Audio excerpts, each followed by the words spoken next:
Hi class, it's Dr. Marino here with a grammar lesson. Good times, time to party, grammar lesson. Most of you have figured out, long before now, that the word thou, which you'll find in Shakespeare and in Spenser, in Milton, in Chaucer, more or less means you. That it's a pronoun, a second person pronoun, a pronoun for addressing other people. So when you see thou, you plug in the word you, and you're cool. That's mostly true.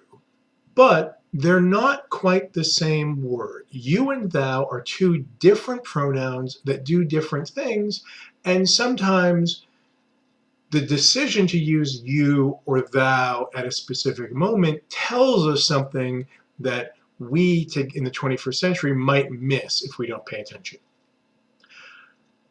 Most languages, unlike modern English, have more than one second person pronoun. We used to have two, we're down to one. Hey, actually, back before the Norman invasion, before the 11th century, we had at least three second person pronouns. I think that was great. Now we're down to one. I wasn't at that meeting. I was not part of that decision, but here we are. You and thou are different in two ways. One is pretty simple, one is subtler. First, thou is singular. You is plural. This is the original distinction between them. You, for Shakespeare, Chaucer, Spenser, and the gang, means y'all. It is plural, a group, more than one of you. Thou is always for only one person. Thou art. How, and thou is a subject, thee is a sentence, thou, thee, thine, all singular for one person. Two, do. Thou is that word, which we see in other languages. More importantly, or with a larger payoff, thou is familiar and you is formal. Let me stop right there.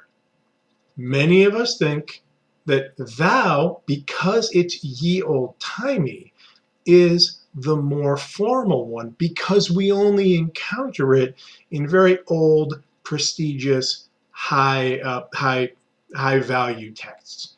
That, it's for the Bible, it's for Shakespeare, it's serious, it's thou, it's no. You is the polite form. If you address another singular person not as thou, but as you, while we still have this choice to make, you are actually addressing them in a more formal way. I know you feel like it's the other way around. It's not. Thou is the familiar pronoun, the pronoun you use for your family. It's the pronoun you use to talk to your mom.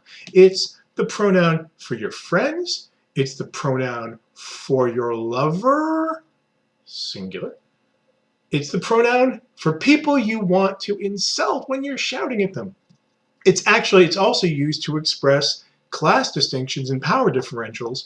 A king, a nobleman, a gentleman, a gentlewoman will often use thou to address a servant who will address them back as you.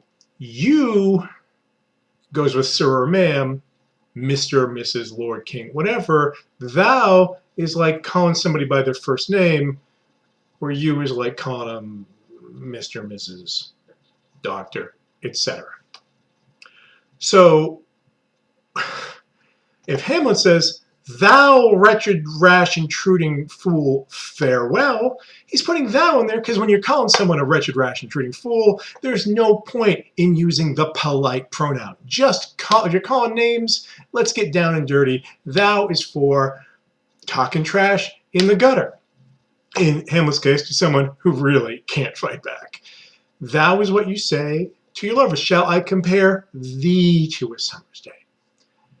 To your mother. You will see characters in Shakespeare and elsewhere who move back and forth between addressing one another as thou and addressing one another as you. Sometimes they call someone you, other times they call the same character thou or thee.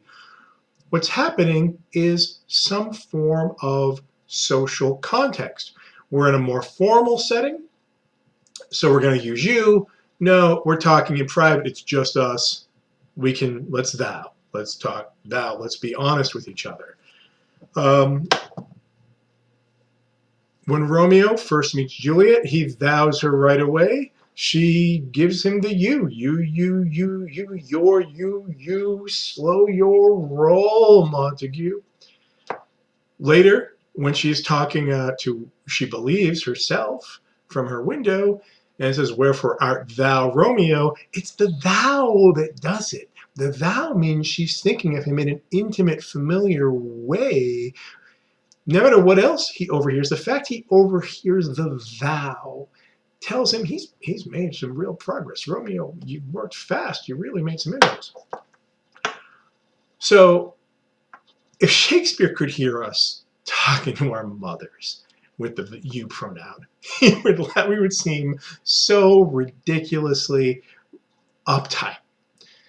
If you say, "I love you," in Elizabethan English, that is either strangely chilly, "Dear Mrs. Johnson, I love you, that is all," or it's alarmingly broad-minded because it's plural.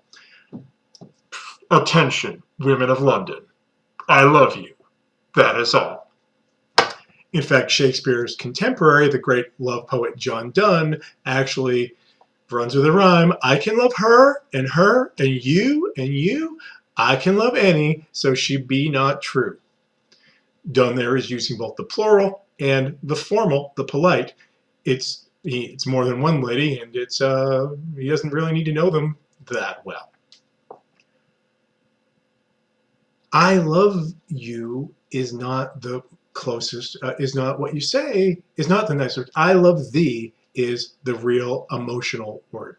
You don't shout "up yours" at someone in an Elizabethan brawl. No, no, no, nay, nay, nay. Up thine. Up thine. Thou is more emotionally connected. It is direct. We think of it as chilly and formal because we don't hear it anymore, but it's not. In this case, it's 21st century English that got uptight.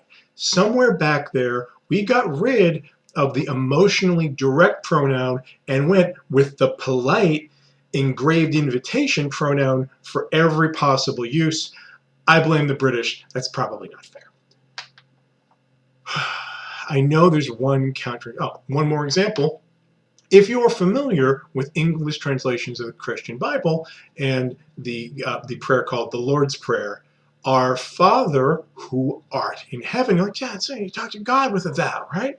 "Art, hallowed be thy name." Oh, you're talking to God as a thou there, aren't you?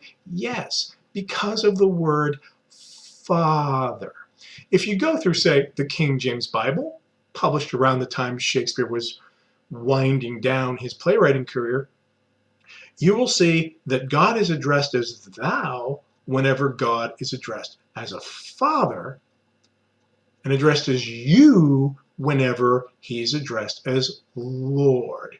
"You are the Lord, thou art my father."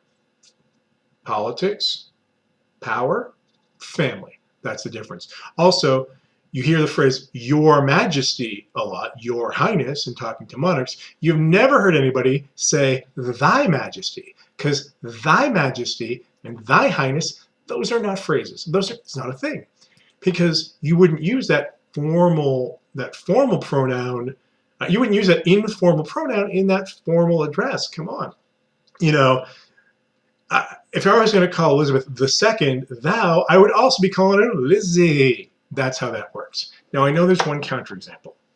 Those of you who are Star Wars fans, casual or serious, may have heard Darth Vader address the Emperor with the question, "What is thy will, my master?" He thous the Emperor. Isn't he using that? That's the formal pronoun, right? No. Darth Vader's grammar is bad. Do not turn to the dark side. It messes up your aim. In many cases, it messes up your face. You're probably not going to do well in the third movie of any set. and it ruins your grammar, destroys it. My earlier discussion of Christianity is really meant simply for grammatical purposes. I will make an exception to my rule about religion to say one thing: the Sith are bad. Stay away from the dark side, and say thou for people you're feeling really personal with.